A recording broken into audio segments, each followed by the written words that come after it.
just got to give a tip of the hat to, Indiana and just everything that they did today in the game. And, I think for us, it's a lot of emotions right now, shared in the locker room.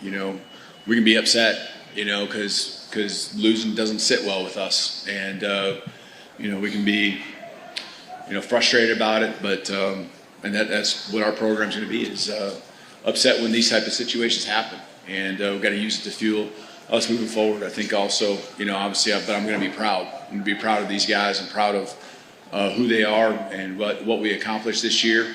We came up short of our goal, and I think the other motion would be just sad for the guys, and these would be two of them right here. Hard to look them in the eye because the emotions that go through me when I think about what they've given to me and given to this program every single day, everything they got. And so our guys, going back to a year ago, we're all in, and they, committed to each other. They committed to, this season, and it showed up in the actions. It wasn't just actions that happened this fall. It happened every single day going back to early January. So again, frustrated, upset, and, it doesn't sit well with us, but,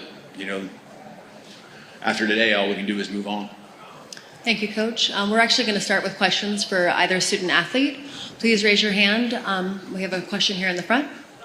The mic's coming your way. Yeah, for Jeremy, just reflecting on your decision to follow Coach DeBoer from Washington to Alabama, just how happy are you that you made that decision? What have these 2 years at Alabama meant to you? Yeah, it's been one of the best decisions that I've made.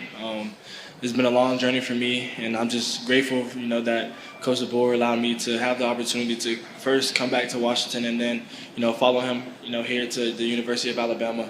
He's made a big impact on my life, and, he has been helping me grow, not just as a football player, but, as a young man, growing up, in this crazy world. He has a, he's a great leader, and he's only helped me, elevate in my career. We have another question here on the left. Yeah, for Tim, football's played at the line of scrimmage so often. How would you assess the way you guys played with that Indiana front that seemed to do pretty well today? Yeah, Indiana did a great job of, playing their game and stuff like that.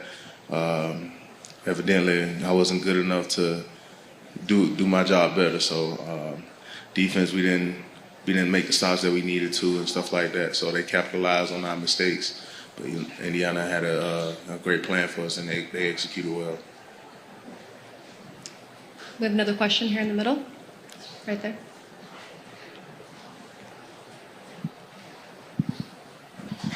For both of you guys, all during the week and talking about Indiana, you guys gave them a lot of credit for what you saw on film and such. But was there anything at all that surprised you about what they did today, or was it stuff you had seen that you just didn't handle as well as you wanted to?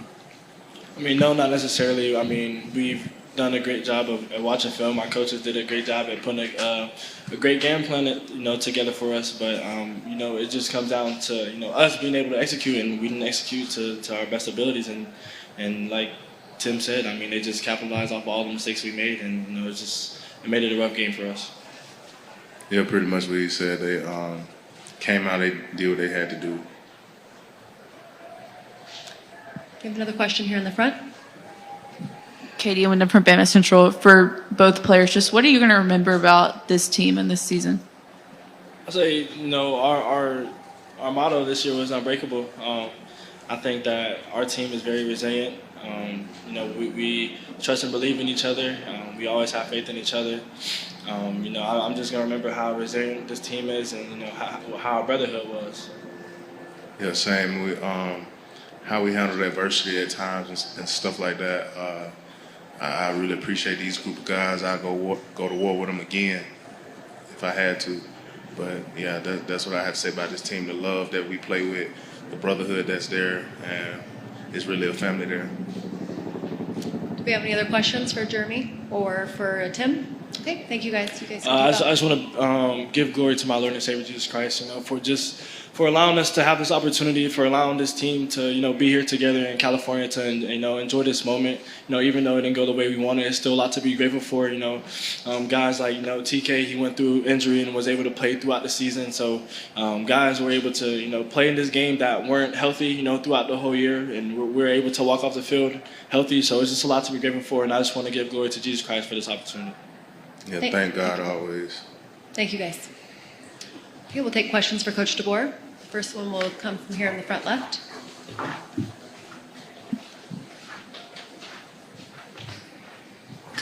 Hey, Coach.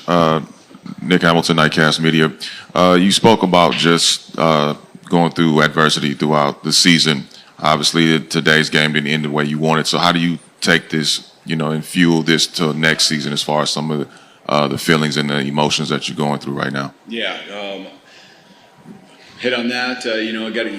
You got guys that are moving on, and it's the last game they play here, and got careers at the next level, and then you got guys that you want to start laying the groundwork for, the future. And I know, because I've been doing this long enough, and I have experiences that I can fall back on, that the fine line between what we had out there today and being at the very top is such a fine line. You got to go back to starting over from scratch with putting the people around you, the right people, committing to something, a common goal together, and the actions following it. And so it's such a fine line. You may not feel like it when you're in this moment right now and what happened today, but I can tell you it's a fine line between being here and being at the top. But we got to do the work. We got to put the work in. You got to believe. You got to be consistent. You got to have discipline, and we'll get back to work and start all over again. Question from the middle in the jean jacket. JoeGoodmanAL.com. Kalen, what were you thinking on that fourth down call, and could you explain that a little bit? Yeah, just felt like it was going to be one of those games where you got to take advantage of possessions, and obviously, when you fall short, it's the wrong decision, right? We don't get the first down, give them a shorter field. They make a nice play on third down, nice throw and catch. And, it's a belief. It's a belief in the guys on offense, it's a belief in the guys on defense that worst case scenario, we can hold them to a field goal. And obviously didn't work out that way. But I try not to be reckless, but try to be aggressive. And wanted to make sure, and you saw we put a group out there, did the punt / try to hard count. Just gives me a little more time to think about what my decision would be. Get some of the guys on the sideline to talk through the play call.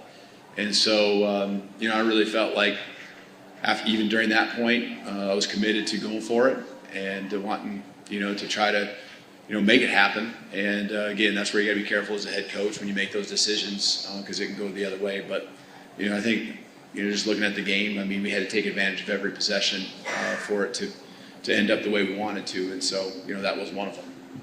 We have time for two. We have time for two more questions. We'll take one from the front left right there. Coach, Steve Futterman from NPR. I want to ask you, obviously, there have been some great moments this year for this team and some difficult moments like today, and you've been involved with some great moments in your career. I was wondering if you could take a step back and tell us what you think of this Indiana team. They're number one. They haven't been beaten. How good is this team? Yeah, they're very good, because I think we have a good team. And they did a nice job. Led with a trigger man, made the throws and third down conversions, just kept them on the football field. They, continued to wear us down at the end of the game with the run game. They execute. They just execute on a high level, and everyone feeds off each other. And it's both sides of the ball. It's not just one thing. You got to tip your hat to Coach Signetti and what he's done here. And obviously, they're all aligned and doing a good job, executing, and that's what they did today. Okay, our last question will come from the front right here. With the Tuscaloosa News, Coach, could you just speak to the quarterback change, Ty's toughness, and then how you thought Austin played? Yeah, Ty had an injury, obviously, and he really wanted to try to go out there, and we treated him there at halftime, and he gave it a series, and just I know he feels like he let down the team, and there's no way that that's the case. He went out there and tried to battle, and that's who he is. And so I'm never going to let that, be a thing where, he let us down in any way. And so, making sure he knows that. And, Austin being ready to go, he did some nice things when he got on the football field there tonight. And, just put in a tough spot when you're, trying to catch up, and it's the third quarter already. So, again, proud of all of our team, but that was the situation with Ty. Thank you, Coach. We appreciate your time. Thank you.